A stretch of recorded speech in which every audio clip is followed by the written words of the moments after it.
Selamat datang di channel Simar Imam. Sembari mendengarkan tinggalkan like dan komentarnya bosku. Jangan lupa pasang headset kalian. Siapkan kopi dan camilan. Lupakan pahitnya kehidupan. Mari kita dengarkan sambil rebahan. Bab 561. Kedua ular ini tebal banget, mirip anaconda Amazon. Anaconda Amazon setebal batang orang dewasa dan panjangnya bisa mencapai lebih dari 10 meter. Keduanya hanya sedikit lebih rendah, panjangnya 7 atau 8 meter dan setebal pinggang manusia. Tubuh yang menggeliat dan garis-garis kotak abu-abu sungguh menakutkan. Sepertinya mereka memperlakukan kita seperti makanan.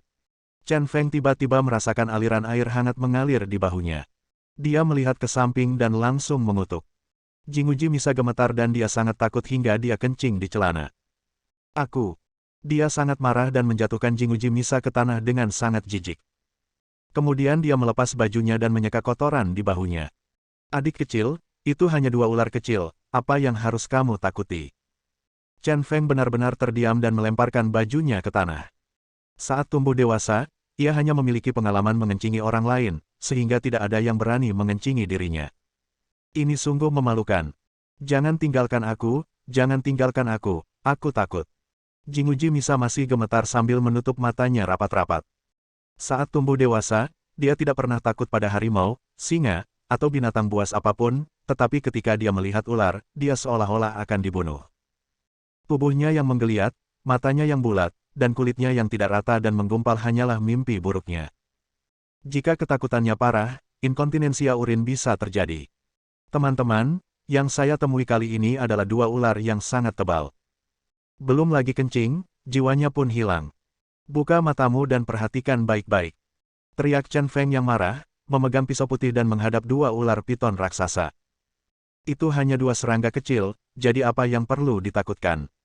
Pada saat ini, kedua ular piton raksasa itu juga mengangkat tubuhnya, siap menukik ke bawah. Sosok itu kuat dan bertenaga. Ini dia. Dalam waktu kurang dari 30 detik, Chen Feng melemparkan dua benda ke samping Jinguji Misa. Jinguji Misa mendengar suara Chen Feng dan mengetahui bahwa Chen Feng belum mati, jadi dia membuka matanya. Hanya dengan melihat sekilas, saya menemukan dua kepala ular berdarah di sebelah saya. Gelombang. Jiwa Jinguji Misa kembali melayang sambil berteriak histeris. Raungan memekakkan telinga bergema di seluruh bagian, keras dan tajam. Chen Feng tiba-tiba tersenyum pahit, seolah-olah dia sedang memainkan tangannya secara berlebihan. Awalnya saya berpikir untuk menggunakan ular piton yang mati secara tragis untuk mengurangi rasa takut Jinguji Misa terhadap ular, tapi sepertinya efek sebaliknya. Dia melangkah maju dan menendang kepala ular itu, berjongkok di samping Jinguji Misa dan berkata, "Denganku di sini, kamu tidak perlu takut pada ular lagi." Mendengarkan suara yang mendominasi dan tegas itu, mata Jinguji Misa hampir tertuju ke dalam keadaan linglung, dan dia perlahan kembali sadar. Dia memeluk Chen Feng dan menangis. Saya benar-benar yakin. Orang-orang takut pada binatang. Benar-benar memalukan. Chen Feng menggunakan pakaiannya sendiri untuk melapisi pantat Jinguji Misa dan memeluknya dengan jijik. Saling memandang. Tidak lama kemudian, kami sampai di ujung lorong. Jinguji Misa masih kaget dan membela, "Kamu pikir semua orang sama mesumnya seperti kamu? Jika bukan karena kamu hari ini, aku akan seperti kotoran ular piton." Memikirkan perasaan ditelan, aku merasakan getaran semua selesai. Merinding. Dia tidak berani menutup matanya sekarang. Saat dia menutup matanya, kedua kepala ular itu ada di kepalanya. Saat ini, dia hampir membenci Chen Feng sampai mati. Berjalan ke ruang yang cukup besar, Chen Feng mendongak dan melihat gelap gulita. Saya mengulurkan tangan dan menyentuh dinding, dan ada noda minyak di mana-mana. Jelaskan bahwa jebakan berlubang ini sama dengan jebakan yang Anda alami. Namun, tidak ada pisau tajam di tanah, hanya beberapa potong pakaian. Ada juga genangan noda darah kuno. Chen Feng berkata, "Saya mengerti, makhluk pembunuh dalam perangkap ini adalah ular piton. Jika seseorang jatuh dan setengah mati, dia akan menjadi makanan ular piton itu. Noda darah ini mungkin berasal dari jatuh. Seseorang bisa jatuh, dan seekor ular piton bahkan dapat mencerna tulang jika ia menelan sesuatu, jadi tidak ada tulangnya." Dia meletakkan Jinguji Misa di tanah, mengambil satu langkah ke depan, dan mengambil kain dari tanah. Saat Anda melihatnya, Anda dapat melihat ada kata-kata tertulis yang padat di atasnya. Chen Feng mundur ke lorong, dan dengan bantuan cahaya redup, dia menemukan bahwa itu adalah catatan bunuh diri yang ditulis dengan darah. Siapa Hoshino Mayumi? Chen Feng tiba-tiba bertanya dengan keras. Jinguji Misa, yang sedang duduk di tanah, menjawab, itu ibuku, ada apa? Chen Feng terkejut dan berkata, ini adalah surat bunuh diri ibumu, ditulis dengan darah. Apa? Ini bagaimana bisa? Mendengar ini, Jinguji Misa tampak tercengang. Ibunya meninggal ketika dia berusia 5 atau 6 tahun. Meskipun saya tidak dapat mengingat banyak hal dengan jelas karena saya masih sangat muda, ibu saya meninggal karena sakit. Bagaimana dia bisa meninggalkan catatan bunuh diri yang ditulis dengan darah di sini? Dengar, aku akan membacakannya untukmu. Chen Feng mengerutkan kening dalam-dalam dan mulai membaca, saya Hoshino Mayumi, dan saya meninggalkan buku ini dengan darah sebagai tinta. Saya berharap seseorang yang ditakdirkan untuk melihat buku ini akan membaca itu untukku. Aku menyatakan keluhanku. Saya adalah istri Jinguji Changkong, pemimpin Shenzong.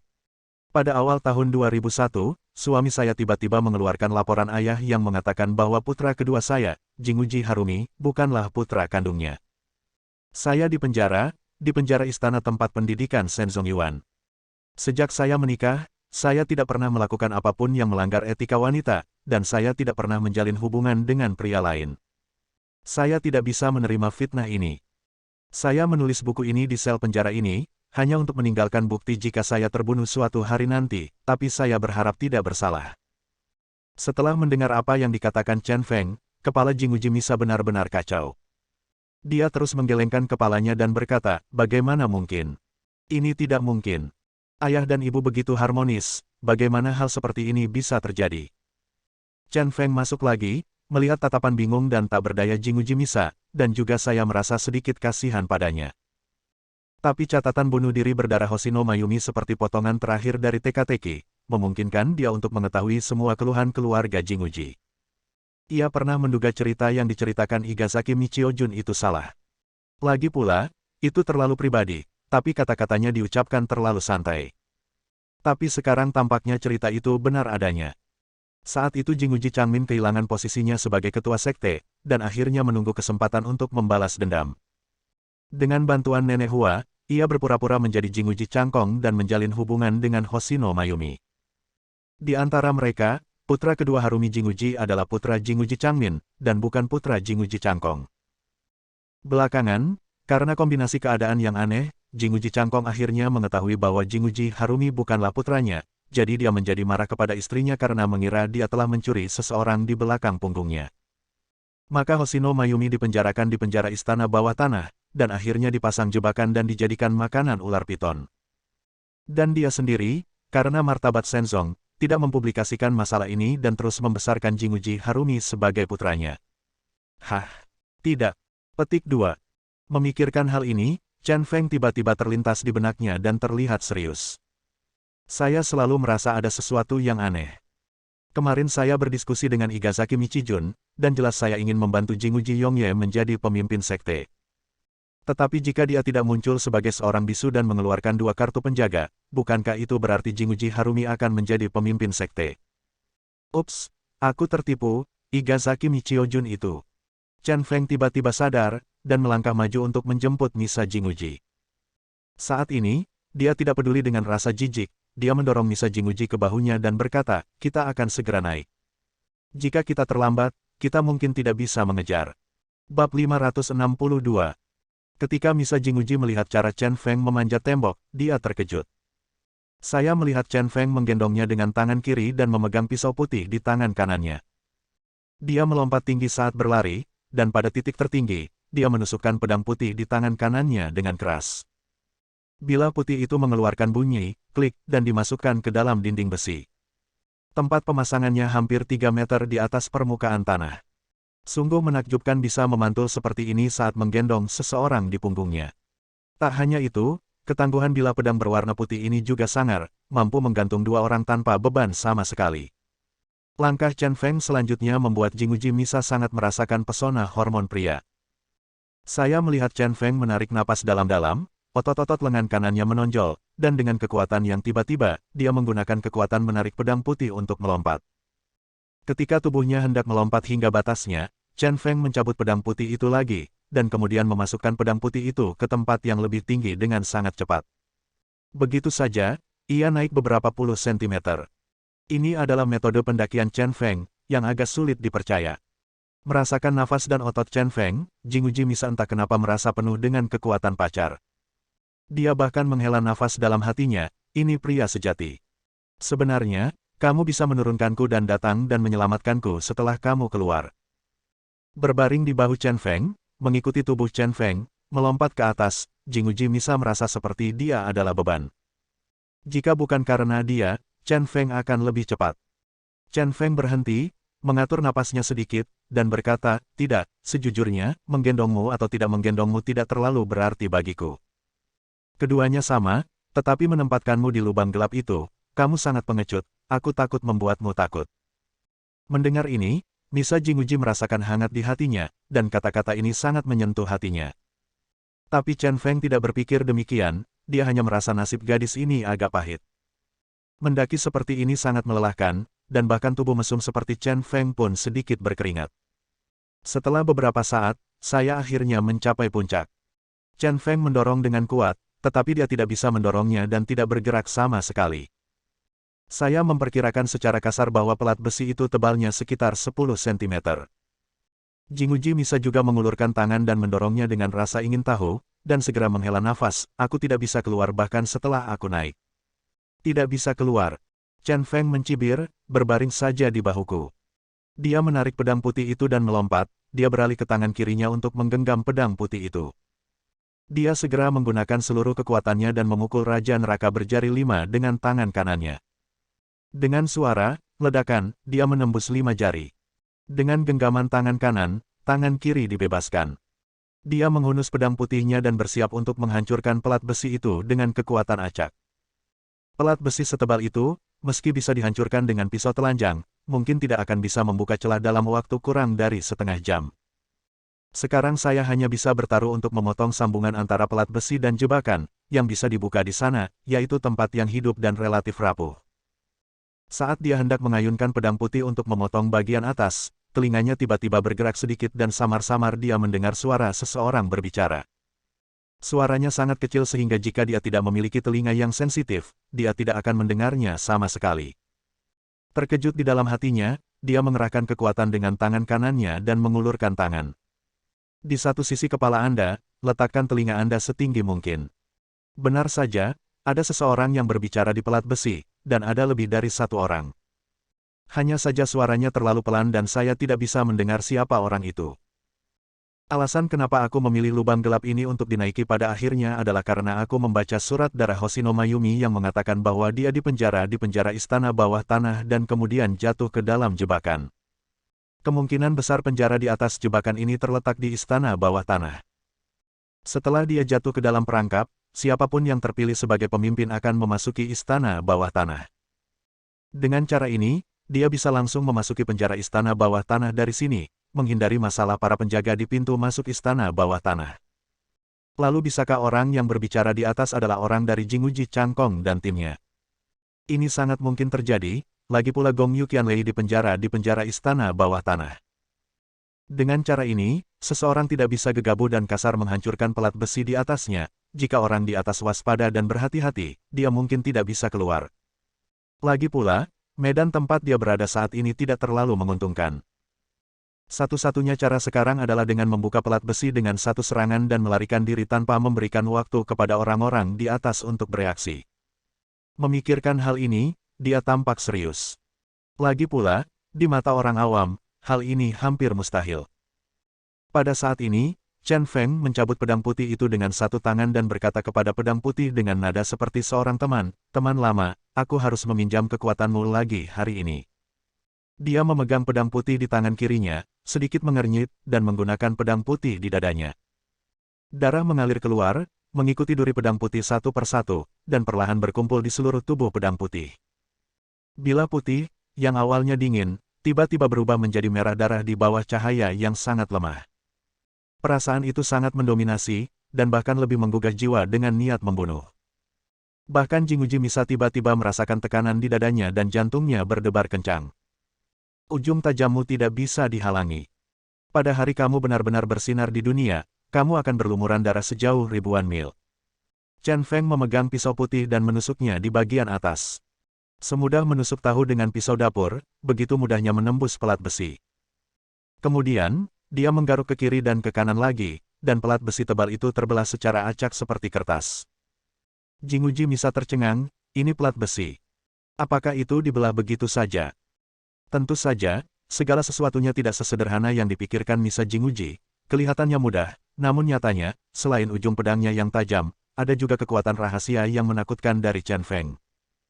Chen Feng menggenggamnya dengan benar, pelat besi itu tebalnya sekitar 10 cm, jadi dia memotongnya sekitar 9 cm. Sentimeter yang tersisa dapat dibuka setelah beberapa saat melakukan kekerasan. Bersama dengan tepinya, dia membuat kotak tertutup, dan Crazy Chen membuat lebih banyak potongan di dalam kotak. Alun-alun ini adalah tempat dia bergegas keluar. Setelah melakukan semua ini, Chen Feng memasukkan pisau putih itu ke dinding lagi, melepaskan rantainya, dan memegang gagang pisau di tangan kirinya. Kemudian dia menggunakan pedang putih yang menonjol dari dinding sebagai tempat tinggalnya dan menginjaknya dengan kaki kanannya. Cepat, kita keluar. Misa Jinguji mengingatkan, kaki kanan Chen Feng sedikit ditekuk, dan tangan kanannya menggunakan kekuatan yang cukup. Jinguji Misa menempel erat pada Chen Feng, dan tiba-tiba, dia merasakan dirinya terbang seperti bola meriam di bawah bimbingan Chen Feng.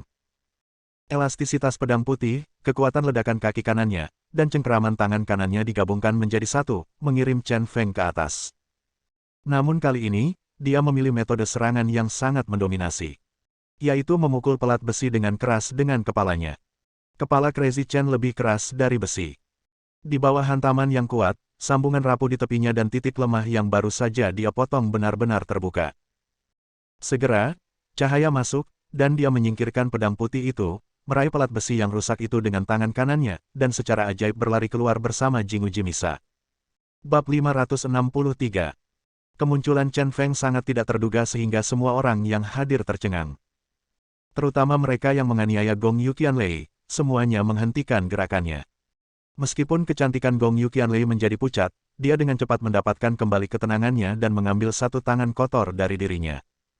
Dia mengerti bahwa selama Chen Feng ada, tidak ada yang tahu bagaimana semuanya akan berakhir. Minggir. Memanfaatkan celah ini, Jinguji Yongye, yang sudah sedikit bisa bernapas, bergegas masuk ke dalam sel.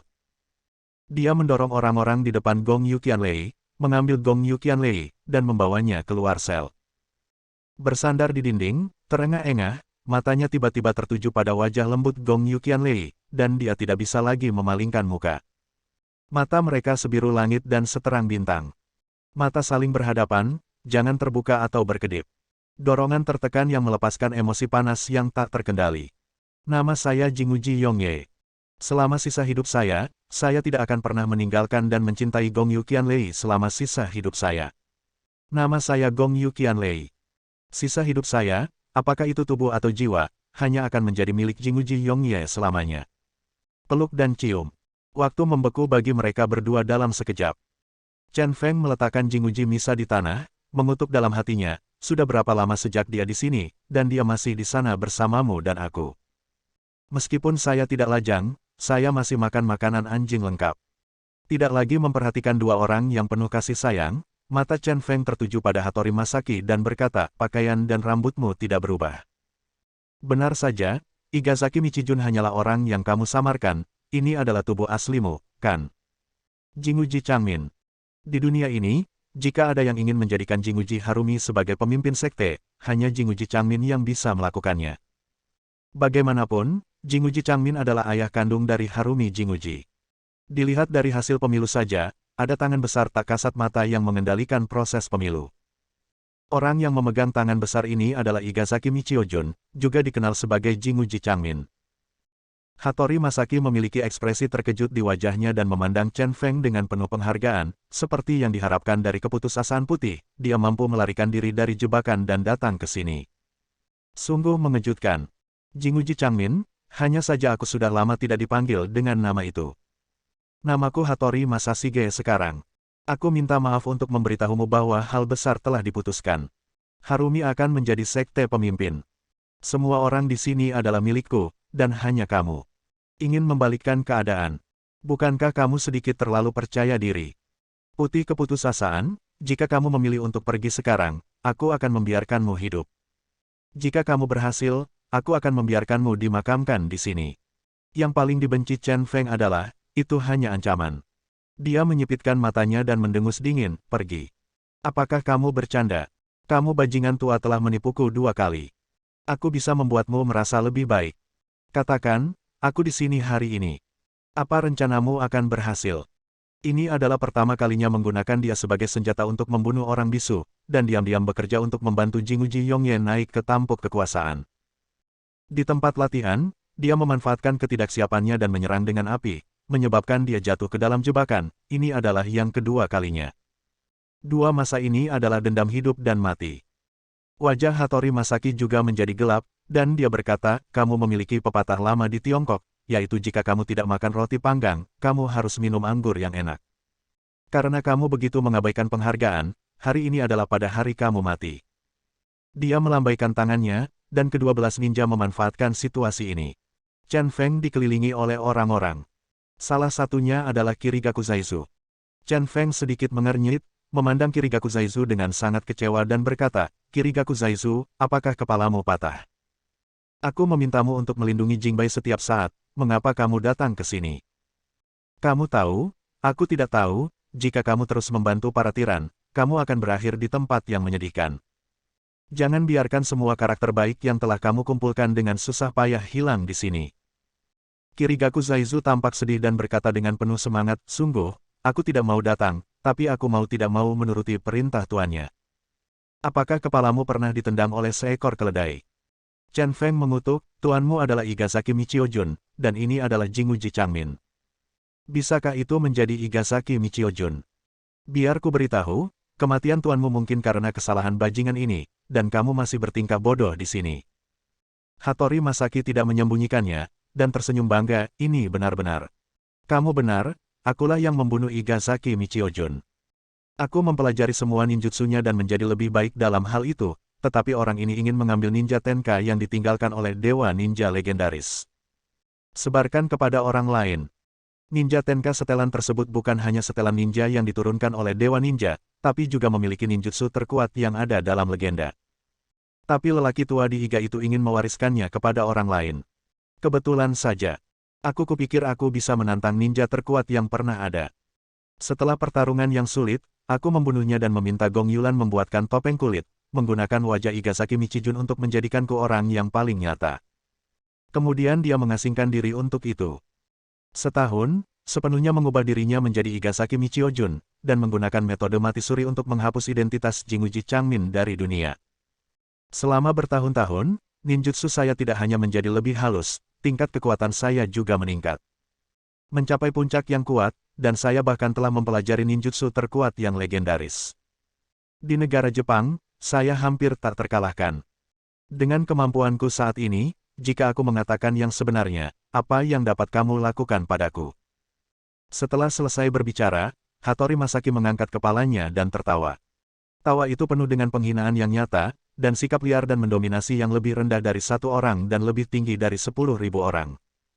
Dan di balik sikap liar dan mendominasi tersebut terdapat dukungan kekuatan. Kirigaku Zaizu, apakah kamu melihat bahwa inilah orang yang membunuh tuanmu? Jika aku ingat dengan benar, Jingbei memberitahuku bahwa tuanmu lah yang menyelamatkan hidupmu. Sekarang kamu bekerja untuk musuh pembunuh ayahmu. Kamu pantas mendapatkannya. Apakah tuanmu yang meninggal secara tragis? Chen Feng menatap Kirigaku Zaizu dengan mata tajamnya. Saya berharap Kirigaku Zaizu bisa berbalik dan menghadapi Igasaki Michizun bersamanya. Mata Kirigaku Zaizu berkedip sedikit, dan dia berkata dengan linglung, berhenti bicara, aku tahu semua ini. Chen Feng tertegun sejenak, ekspresi Kirigaku Zaizu agak aneh, seolah-olah dia memiliki sesuatu yang tidak dapat diungkapkan dengan kata-kata. Hattori Masaki tersenyum dan berkata, adik laki-laki, bantu aku menstabilkan situasi secara keseluruhan, Liu Jingbei adalah milikmu, jika tidak, kamu mengerti. Melihat senyum sinis Hattori Masaki, Chen Fang merasakan hawa dingin di hatinya. Segera setelah itu, wajahnya menjadi sangat dingin. Menurut Hattori Masaki, apakah Jingbei dalam bahaya? Hal yang paling dia khawatirkan terjadi. Keputusasaan putih, ambil tindakan. Setelah mendengar kata-kata ini, Kirigaku Zaizu tiba-tiba melintas dan bergegas menuju Hattori Masaki. Melihat ini, Chen Feng bergegas maju tanpa mempedulikan hal lain. Raja Neraka mengarahkan senjatanya. Chen Feng lebih dekat ke Hattori Masaki dan menyerang terlebih dahulu. Dengan satu serangan dari pistol jari Yama yang mendominasi, itu mengenai jantung Hattori Masaki. Kamu benar-benar tidak tahu bagaimana hidup atau mati, teknik teleportasi. Hattori Masaki melambaikan tangan kirinya, dan tirai air tiba-tiba muncul di depannya. Gemericik tirai air mengalihkan perhatian mata orang. Setelah Chen Feng menyerang, dia menembus tirai air, tetapi tubuh Hattori Masaki sudah lama menghilang. Memalingkan matanya sedikit, dia menemukan bahwa Hattori Masaki telah bergerak ke kiri depan sejauh 3 meter. Hehe, ninjutsuku tidak sebanding dengan level Kirigaku Zaizu, kamu. Hattori Masashige menyeringai, merasa bangga. Tiba-tiba ia merasakan kakinya sesak. Saat ia menunduk, Kirigaku Zaizu sudah memperkirakan posisinya terlebih dahulu dan mengikat kakinya dengan tali kayu. Keputusasaan putih, Jingbai ada di istana Jinger di Higayuan, jangan khawatirkan aku, pergi dan selamatkan Jingbai. Kirigaku Zaizu memegang erat ujung tali yang lain dan berjalan langsung dari tempat Chen Feng melarikan diri tadi. Melompat turun. Tali itu ditarik dengan kuat dan menarik tubuh Hattori Masaki. Setelah ditarik ke pintu masuk lubang, Hattori Masaki menginjak tepi lubang dan langsung berhenti. Pedang detektif hantu. Tapi pada saat ini, sebilah pedang putih terbang dari kejauhan dan menghantam langsung ke tungkai dan kakinya. Hattori Masaki tidak punya pilihan lain selain mundur dan menghindar. Tanpa dukungan, saya ditarik ke dalam perangkap oleh tali. Bab 564. Perubahan mendadak ini menyebabkan perubahan lain pada situasi di lapangan. Keduanya jatuh ke dalam jebakan, meski tidak mati. Tidak semudah itu untuk keluar. Bagaimanapun, metode kemunculan Chen Feng adalah sesuatu yang tidak dapat dipelajari oleh orang biasa. Higayuan, Istana Jinger. Petik 2. Kata Chen Feng dalam hati dan berbisik dengan suara rendah. Dia kesal sekarang dan sangat mengkhawatirkan keselamatan Liu Jingbai. Dilihat dari situasi saat ini, Hattori Masaki pasti menggunakan Liu Jingbai sebagai ancaman untuk membuat Kirigaku Zaizu patuh menuruti perintahnya. Situasi Liu Jingbai tidak diketahui sekarang, jadi dia tidak sabar untuk pergi ke Igain. 11 ninja yang tersisa semuanya bingung saat melihat Kirigaku Zaizu dan Hattori Masaki jatuh ke dalam perangkap. Mereka datang ke mulut jebakan satu demi satu, mencoba menyelamatkan mereka berdua. Raja Neraka memerintahkan pasukan. Melihat para ninja ini, Chen Feng tiba-tiba mengangkat kepalanya, matanya merah. Kemarahan yang menjengkelkan di hatiku punya tempat untuk dilampiaskan. Dengan jentikan pergelangan tangan kanannya, pedang putih itu melompat keluar, langsung menebas ketiga ninja yang tergeletak di sana, yang satu memotong pahanya dan yang lainnya mengiris punggungnya. Satu lagi kepalanya terpisah dari belakang dan mati di tempat. Siapapun yang berani bergerak lagi akan mati. Dengan ancaman yang mendominasi, ninja lainnya langsung ketakutan. Berdiri tegak di tempat, jangan berani bergerak. Jinguji Cangkong menahan energi dan darahnya di dadanya dan memaksa dirinya untuk melangkah maju. Dia sangat pintar dan memanfaatkan kekuatan Chen Feng dan berkata dengan lantang, karena kalian semua disuap oleh Hattori Masaki, kalian harus tahu bahwa Jinguji Harumi bukanlah anakku, tetapi anak Hattori Masaki. Pisahkan keluarga. Bagaimana bisa dia putra mewarisi posisi pemimpin sekte? Jadi, kita hanya bisa menghapuskan warisan Jinguji Harumi, dan membiarkan Jinguji Yongye mewarisi posisi pemimpin sekte. Jika ada yang menolak menerima, bunuh tanpa ampun. Dukunglah lagi. Yongye, baik Yongye dan aku akan melupakan masa lalu. Begitu kata-kata ini keluar, semua orang terdiam. Pembunuhan dominan Chen Feng barusan benar-benar menakutkan. Jinguji Jirai di dalam sel dipenuhi amarah. Dia juga masih kecil, tapi ayahnya menyayangi adik laki-lakinya, yang membuatnya sangat tidak bahagia. Namun situasinya tidak jelas saat ini, dan dia tidak berani membantah dengan gegabah, jadi dia hanya bisa duduk di sana dengan perasaan sedih. Semua orang tidak berani menjawab, mereka menundukkan kepala dan tetap diam. Kamu sudah menjadi pemimpin sekte yang akan keluar. Pemimpin sekte saat ini adalah Jinguji Yongye. Bagaimana kamu bisa mengurus urusan pemimpin sekte? Seseorang akhirnya berdiri, tapi itu adalah Funakoshi Gijin. Statusnya juga sebagai tetua klan, kekuatannya tak terduga, dan dia tiba-tiba menjadi tulang punggung semua orang. Gijin Funakoshi berkata, jangan takut, semuanya. Selama saya di sini, saya tidak akan membiarkan orang lain bertindak sombong. Tuan Hattori baru saja jatuh, tapi dia tidak mati. Pilar kita masih ada di sana. Jika ada yang berani berpindah pihak untuk sementara, kami akan mengganti akun kami nanti. Alasan mengapa Funakoshi Gijin mencoba yang terbaik untuk melindungi Hattori Masaki adalah karena keduanya mengenal satu sama lain melalui seni bela diri dan memiliki persahabatan seumur hidup. Dia adalah orang yang diam-diam membantu Hattori Masaki dalam beberapa tahun terakhir. Mata merah Chen Feng tiba-tiba mengarah ke Funakoshi Gijin. Dia tidak bisa menahan diri untuk tidak melompat keluar seperti pegas. Dengan satu pukulan pada tangan yang bergulat, ia meraih bahu lawan. Dia sedang terburu-buru untuk pergi, tapi bajingan ini menyebabkan masalah di sini, dia sengaja berusaha mempersulitnya. Anak muda, apakah kamu benar-benar berpikir bahwa kamu tidak terkalahkan? Izinkan saya menunjukkan kepada kamu kekuatan Penatua Senzong. Funakoshi Gijin sangat tenang, membangkitkan perlindungan energi di telapak tangan kanannya, dan menebas. Sebagai orang karate nomor 1 di Jepang, dia tidak pernah takut pada siapapun, apalagi pada pemuda di bawah 30 tahun. Melihat ini, Chen Feng beradaptasi dengan situasi dan mengubah penangkapannya menjadi tinju. Dengan satu serangan tinju Tianhuang, dia pergi dengan dominan. Jurus ini merupakan jurus terkenal Bailang yang berpotensi menelan gunung dan sungai. Dengan suara, bom tinju dan telapak tangan bertemu. Kekuatan rahasia kedua orang tersebut, saat terjadi tabrakan yang kacau, justru menyebabkan lingkaran gelombang udara tersebar ke segala arah. Pukulan tersebut membuat orang-orang di sekitarnya berdiri, menari, dan mengangkat tangan untuk menutupi debu. Setelah kebuntuan 2 detik, keduanya mundur selangkah dan mencapai hasil seri. Chen Feng tidak bisa menahan diri untuk tidak terkejut secara diam-diam. Seperti yang diharapkan dari seorang tetua sekte, dia tidak berada pada level yang sama dengan para pendeta yang dia temui sebelumnya. Tinju Tianhuang barusan juga ditutupi dengan lapisan perlindungan energi serangan, namun tidak dapat menembus pertahanan lawan. Kekuatan telapak tangan lawan yang berat sepertinya menimbulkan dinding udara, yang tidak bisa dihancurkan. Akibatnya, menghadapi orang ini tidaklah sesederhana itu. Pedang detektif hantu. Karena tinju tidak berfungsi, seranglah dengan pisau tajam, yang pasti akan menghancurkan pertahananmu. Bila putih yang berputar, lompatan terakhir, membentuk busur sempurna di udara, dan jatuh langsung ke Funakoshi Gijin. Tapi dia melihat Funakoshi Gijin dengan tenang mengepalkan kedua tangannya. Dia benar-benar memukul pedang putih itu dengan tinjunya. Namun sesuatu yang aneh terjadi, Funakoshi Gijin sangat cepat, melontarkan 5 atau 6 pukulan dalam waktu setengah detik. Hei! Bila putih itu berputar, lalu tiba-tiba berputar kembali. 5 atau 6 pukulan Funakoshi Gijin yang dikombinasikan dengan lapisan pelindung udara benar-benar memblokir serangan pedang putih tersebut. Hah! Bila putih itu gagal dan kembali, jatuh ke tangan Chen Feng. Dia berpikir bahwa dia memang lawan yang kuat. Kali ini Funakoshi Gijin yang menyerang. Pukulan inci. Gerakan kaki dan tinju agak mirip dengan Jingu Jiyongye. Rentang pergerakannya sangat kecil, tetapi penuh energi.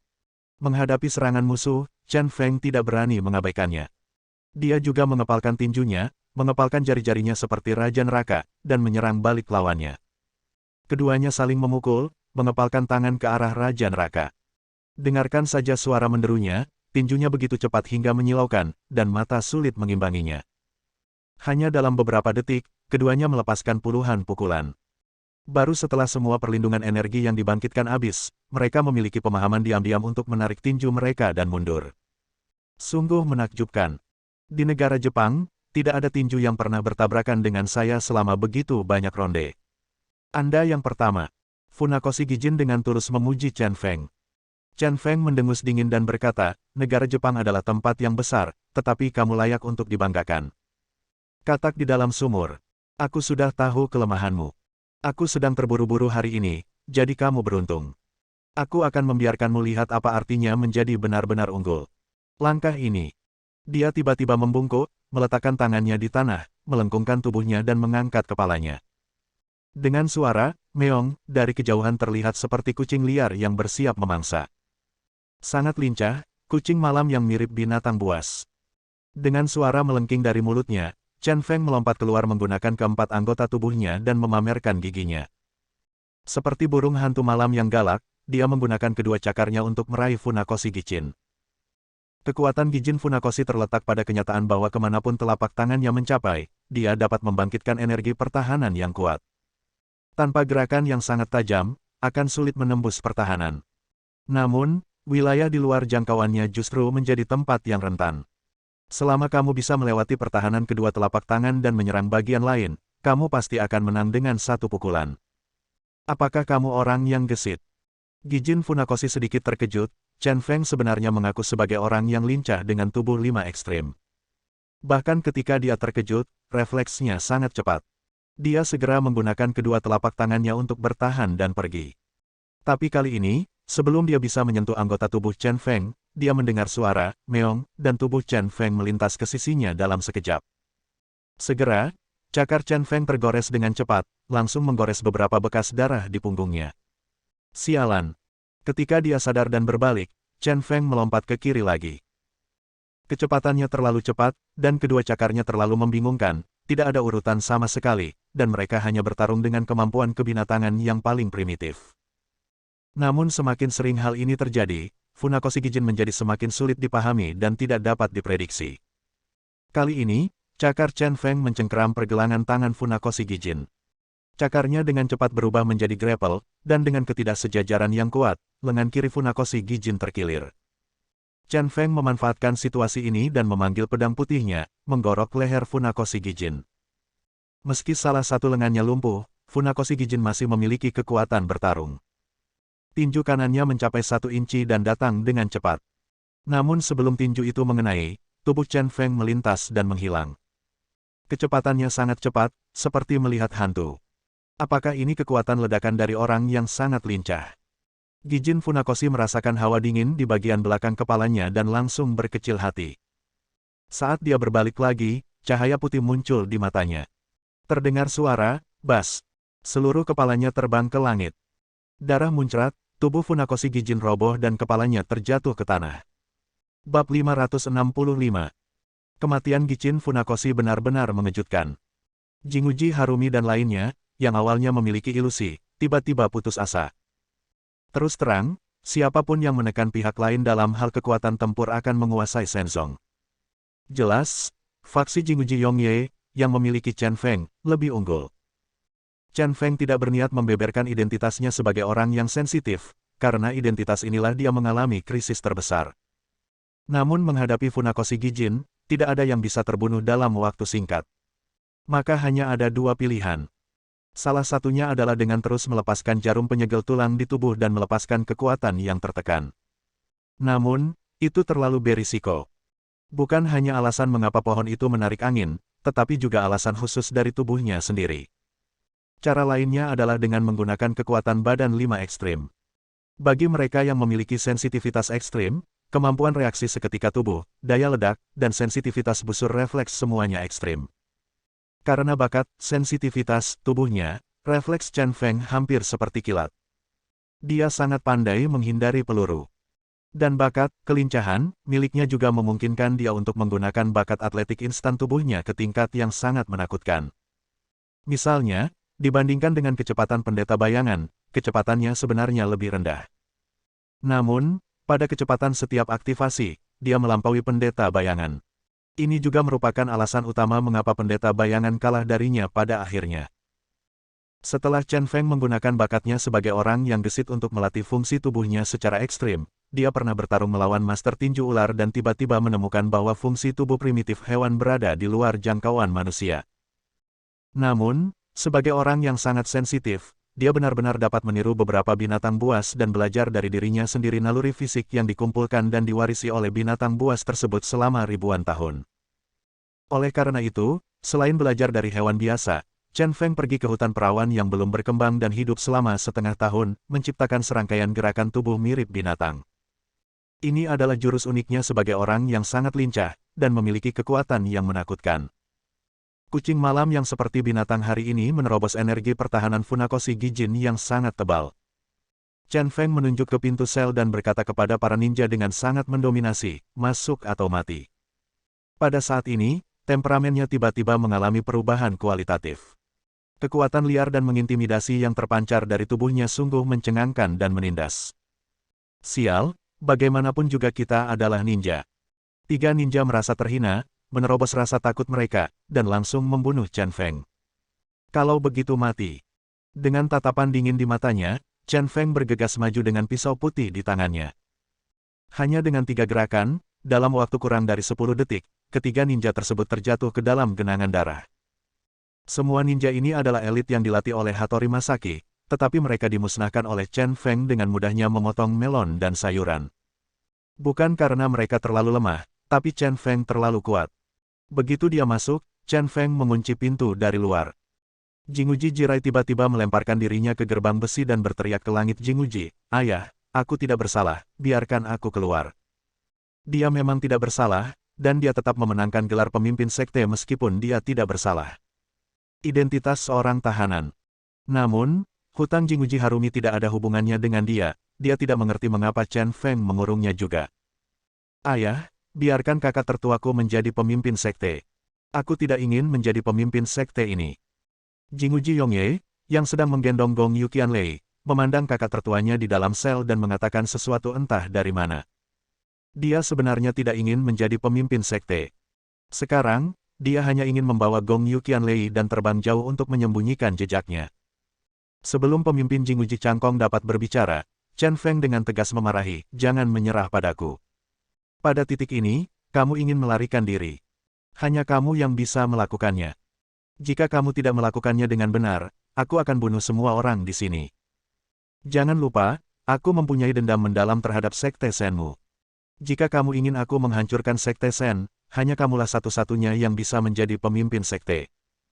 Kamu telah bekerja keras untuk itu lama hanya untuk membantu Semongji Yongye menjadi pemimpin sekte. Orang misterius Shenzong yang bertanggung jawab atas insiden Tianshui belum muncul. Air di Shenzong masih sangat dalam, dan ada juga tugas pergantian dewa. Hanya ketika Semongji menjadi pemimpin sekte barulah hal itu dapat ditangani dengan memuaskan dan memahami kebenaran di baliknya. Gong Yuqianlei telah diselamatkan, tetapi sekarang dia tidak ingin menjadi pemimpin sekte. Bagaimana hal baik seperti itu bisa terjadi? Jinguji Yongye acuh tak acuh dan hanya sedikit mengernyit. Jinguji Cangkong juga menasihati Jinguji Yongye, Yongye, jangan menolak. Saya sebelumnya berpikir untuk tidak membiarkan Anda menjadi pemimpin sekte dan memberi Anda tubuh bebas, tetapi pada akhirnya saya menemukan bahwa beberapa takdir tidak dapat dihindari. Juga, inilah waktunya untuk memahami dendam antara kamu, aku, dan Gong Yuqianlei. Ikuti aku ke penyihir agung, lepaskan semua iblis batiniah, dan terima sepenuhnya warisan Shenzong. Gong Yuqianlei dalam pelukannya juga berkata dengan lembut kepada Yongye Jinguji, Yongye, aku tahu kamu ingin bersembunyi bersamaku dan menjalani hidup bahagia hanya dengan kamu dan aku, tapi terkadang melarikan diri tidak berhasil. Jika Anda tidak ingin menjadi pemimpin sekte, hanya kakak laki-laki tertua Anda yang akan menjadi pemimpin sekte. Tetapi kakak laki-laki tertua Anda memiliki temperamen yang kasar. Jika Anda memimpin sekte Sen, Anda dapat membayangkan apa yang akan dilakukan sekte Sen di masa depan. Masa depan. Dan saya masih menjadi pemimpin sekte dari sekte Hua. Saya dan saudara perempuan saya keluhan Huazong dan masa depan Huazong adalah hal-hal yang tidak dapat saya khawatirkan. Jika saya meninggalkan identitas saya sebagai pemimpin sekte, bagaimana bisakah aku layak menjadi saudara perempuan Huazong yang telah bersamaku selama bertahun-tahun? Kamu dan aku tidak bisa menjadi orang yang egois, jika tidak, masa depan akan ditentukan. Bagaimana aku bisa menikmati dunia kamu dan aku dengan ketenangan pikiran kapan aku merasa bersalah? Jinguji Yongye tiba-tiba menyadari bahwa apa yang dikatakan Gong Yuqianlei sepertinya sama dengan apa yang dikatakan Chen Feng ketika dia merobek puisi Tao Yuanming hari itu. Sebuah kebenaran. Menyembunyikan dirimu di pengadilan. Dia bergumam, alisnya melebar. Akhirnya menemukan jawabannya, Semongji Yongye mengangguk dan tersenyum, orang gila, saya mengerti. Mulai sekarang, saya tidak akan lagi menolak posisi pemimpin sekte, tetapi akan mencoba yang terbaik untuk menangani urusan sekte Sen hari ini, dan saya akan melakukannya yang terbaik di masa depan. Saya akan mencoba yang terbaik untuk memimpin Shenzong bangkit kembali. Jawaban ini memuaskan semua orang. Satu-satunya yang merasa tidak puas mungkin adalah Jinguji Jirai yang terbaring di gerbang besi. Akhirnya dia merasa lega, tapi Chen Feng masih mengerutkan kening dan berkata, sekarang masalahnya masih jauh dari selesai. Hattori Masaki yang terjatuh pasti tidak akan mati, dan Kirigaku Zaizu tidak akan menjadi lawannya.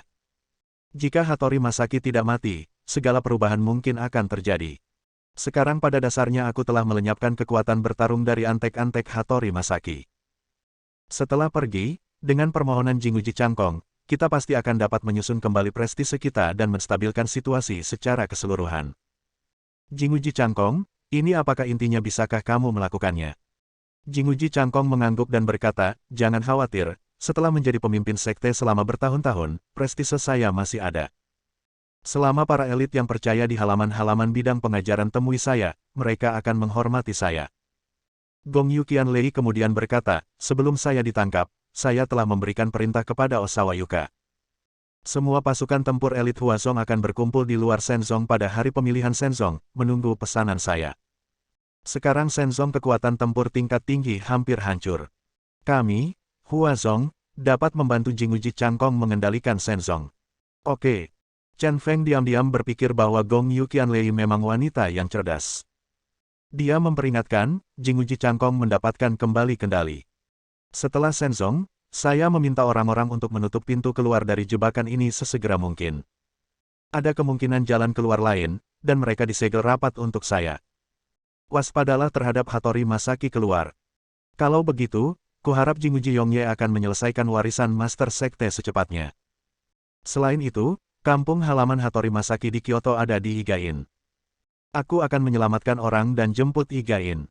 Karena Kirigaku Zaizu mengatakannya sebelum dia jatuh, jangan khawatir tentang dia. Sekarang demi situasi keseluruhan, inilah satu-satunya cara. Chen Feng paling mengkhawatirkan Liu Jingbai sekarang. Namun, selama Hattori Masaki tidak dapat kembali ke Higain, dia pasti akan menyelamatkan Liu Jingbai tanpa kerusakan apapun.